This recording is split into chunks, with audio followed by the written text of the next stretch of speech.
everything gets magnified in parenthood. Because no one talks about it, you feel very isolated and alone and crazy and like, what's wrong with me? What I didn't realize as a new mom, your thoughts are not reality. Your thoughts are just thoughts, but you get to actually choose what thoughts to accept as reality. And if I hadn't done this before having a baby, I would have been in a lot more trouble after having a baby. That's also what I found to be extremely helpful is welcome back to another post-workout, postpartum rant. Kind of has a nice ring to it. I just have to explain in case you're new here. I literally don't have time to record these videos or the time and space except for after my workout classes when my husband is watching our baby. We just turned 10 months postpartum, or I did, I guess, with our first baby. I'm just documenting my journey and all the ups and downs. There's so many things to talk about, so many things to create space and dialogue for, because again, there's just so much that people do not share and do not openly talk about. I think actually something I've realized is that a lot of people are not even connected or aware of all the stuff that's going on, and so it's so easy to block out and just be like, everything's fine, I'm fine, things are good, things are okay, and you kind of like numb a lot of yourself. I think if this was me several years ago, I would probably be more in that camp, but the past few years was really a journey, like before I had my baby, of really learning so much about my internal world, about being okay and comfortable with the uncomfortable emotions, and knowing that it's okay to both grieve and rejoice, to be grateful and sad, to be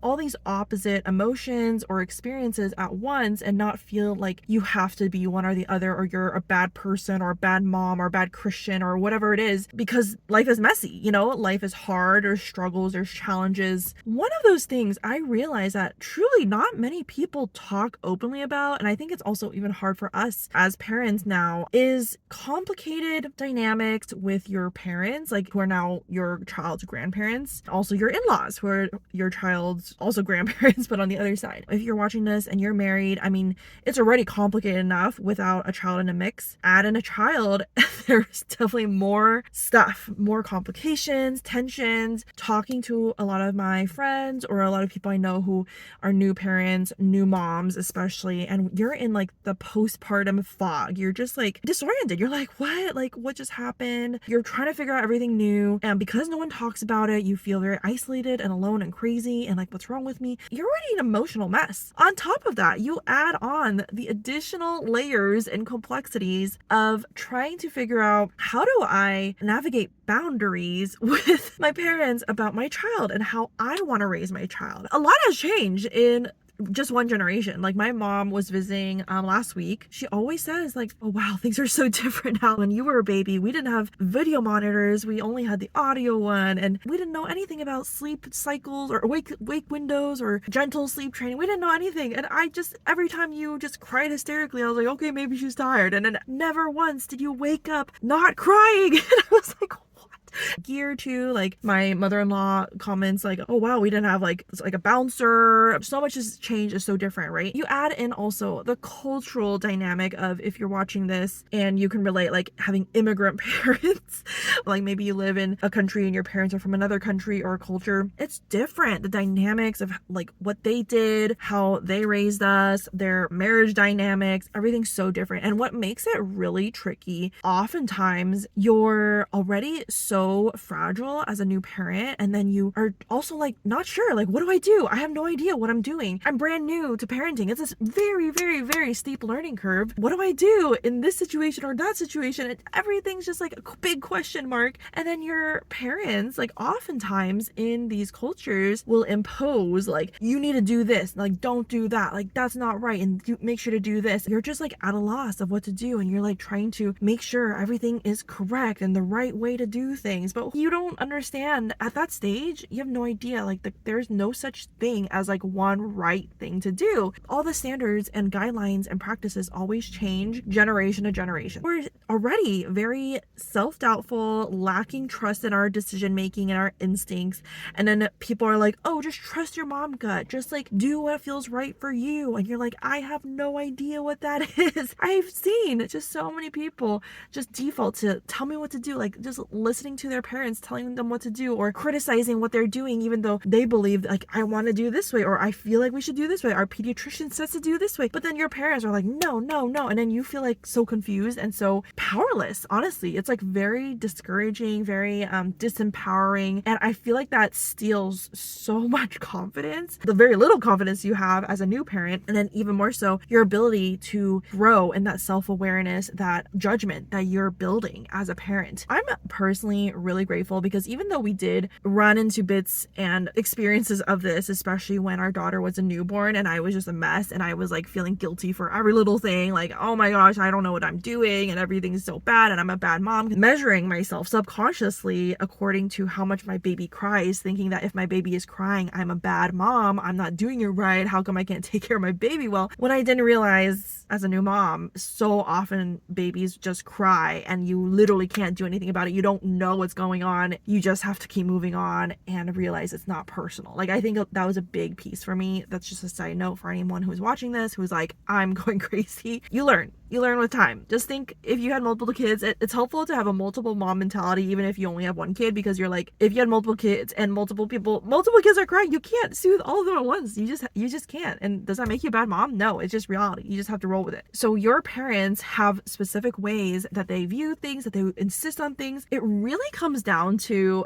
especially if you don't have kids yet. If I hadn't done this before having a baby, I would have been in a lot more trouble after having a baby, which is learning to set healthy boundaries, like have a healthy separation with my parents when it comes to their opinions about me or their approval about me, because so much of that anxiety oftentimes comes from just wanting their approval, like subconsciously, even though we're like, oh yeah, I don't need my parents' approval, I'm an adult, I know what to do. But oftentimes we just have such deeply ingrained insecurities that come from, I need my mom or my dad to look at me in a positive lens, and if they disapprove of me, I feel like a bad child, I'm like disobedient or I'm dishonoring them. When in reality, like, again, there's so much nuance to this, but what I've had to learn over years of therapy, coaching, and just like really being aware of this, like paying attention to my thought patterns that come up, and then having, especially my husband, who's been so good at helping me with this, but having like loving accountability from people who tell me, no, you're not crazy. Maybe your parent is trying to guilt trip you into something and you're like, oh yeah, they're right, they've given everything to me, like I should do what they say because blah blah blah. Years of that kind of conditioning, you form patterns in your mind that carry over into parenthood. One theme I've noticed as a mom is that all your thought patterns and thus your behavior patterns, everything gets magnified in parenthood. Issues that you have in your marriage, issues that you have setting boundaries, issues that you have with yourself of like feeling like I'm not good enough, I need to be more, I need to perform, blah blah blah. All these issues, they say like in marriage, like marriage is a mirror and it comes out even more. That's so true. But I honestly feel like nothing has brought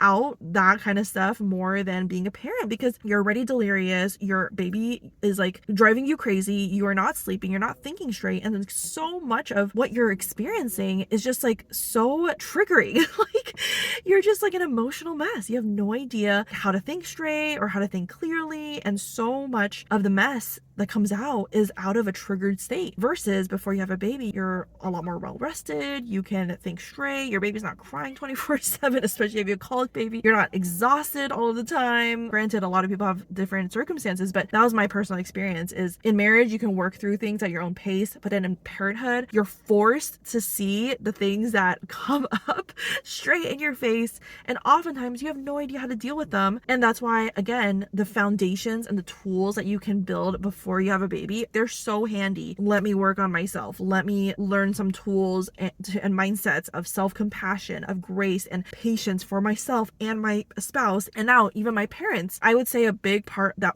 is what helped me kind of like deal with these triggering moments when I felt like my in-laws or my parents sometimes would like overstep and try to impose like, make sure to do this, make sure to do that. Initially I felt very like, oh my gosh, taken aback. What really has helped me, and I'm not saying I'm perfect at this, but my gut reaction is to be offended and to be like, no, like don't tell me what to do. But I've dealt with this long enough and also worked through enough to know that that's my gut reaction. How am I going to help myself respond? Oftentimes it's not talking back right away, and also not self-sabotaging myself, being like, oh my gosh, they're right, I know nothing. But it's like, okay, I'm feeling very vulnerable and fragile, they're also coming from a good place. They're trying to show love to their grandchild and also, help out. They just do it in a way that my nervous system doesn't enjoy and I don't receive as love. There are stories that are trying to come into my mind, but they're not helpful in terms of like, you're a bad mom, like you don't know what you're doing and you're not going to get it and you're disqualifying yourself. Like those are just lies. Those are stories that you tell yourself. That is not the truth. Your thoughts are not reality. Your thoughts are just thoughts, but you get to actually choose what thoughts to accept as reality and what you actually choose to believe. That's something that for a long time I had no idea about. I just grew up feeling powerless to my thoughts, feeling powerless to my emotions. And I think the more you can work on this skill, it's never too late to start right away. But I would say because I already had that foundation, that helped me immensely and still does. When triggering moments come up, I can choose more thoughtfully, more intentionally to see through a lens of grace, a lens of empathy, of like, okay, they're just trying their best too. They have no idea how that just affected me. And I'm also not in a good place right now to respond because I'm also really, really vulnerable and fragile, delirious. But also what really helps, and hopefully you are in a relationship where you can talk openly to your spouse about these things, because that's also what I found to be extremely helpful, is to share with my husband the things that come up with his mom saying certain things or doing certain things and how it makes me feel, and just being really open about that.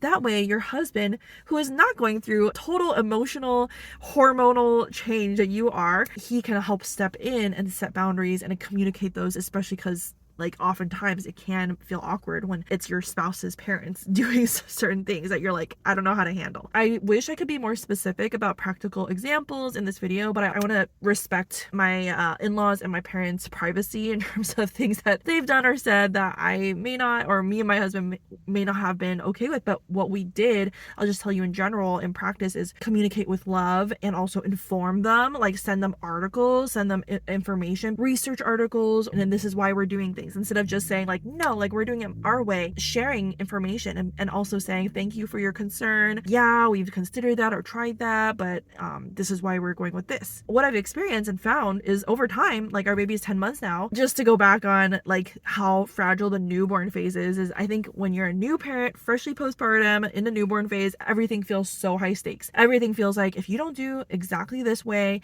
that I learned in these classes, like you are going to ruin my baby. You are going to mess everything up. But I think just over time, things get more stabilized. It's not smooth sailing, but compared to the newborn stage, things get more stabilized, sleep gets more consistent, you're more sane because of that, and your baby's more regulated and developing and growing and more interactive. And therefore, you're not like, oh my gosh, everything is so fragile. As you connect with your parental instincts, you're learning to trust yourself, you're learning through your experience too to grow. Your confidence just grows with experience as you continue to do hard things, as you continue to navigate sleep regressions and uncertainties and transitions from going to solids or teething, all the things. Your confidence grows, your intuition grows. It's easier to know what you want and feel good about it with time. What I would definitely advise, because I've had friends who are kind of like stuck in this situation where they're like, oh, my parents are, telling me what to do, and it's like not helpful and blah blah blah, and I totally empathize with that. But it's also like you can do your part as well by like recognizing what are the stories I'm telling myself, like what is making me so anxious, needing their approval, and really addressing that internally so that you can find your voice and you can find your own authority and your own opinions and stand firm in those, but not in an aggressive attacking way, but in a loving way where you are respecting yourself as a parent and you're also honoring and being able to see your parents through a lens of grace. Again, I say all this with a caveat of like, it is hard. It is hard work and it's messy, but honestly, it's the work that makes us into better people. It's the work that teaches us how to love people who are difficult. Ironically, it's oftentimes our own family members, but it's because we love and care for each other so much that, it's easy to overstep into boundaries.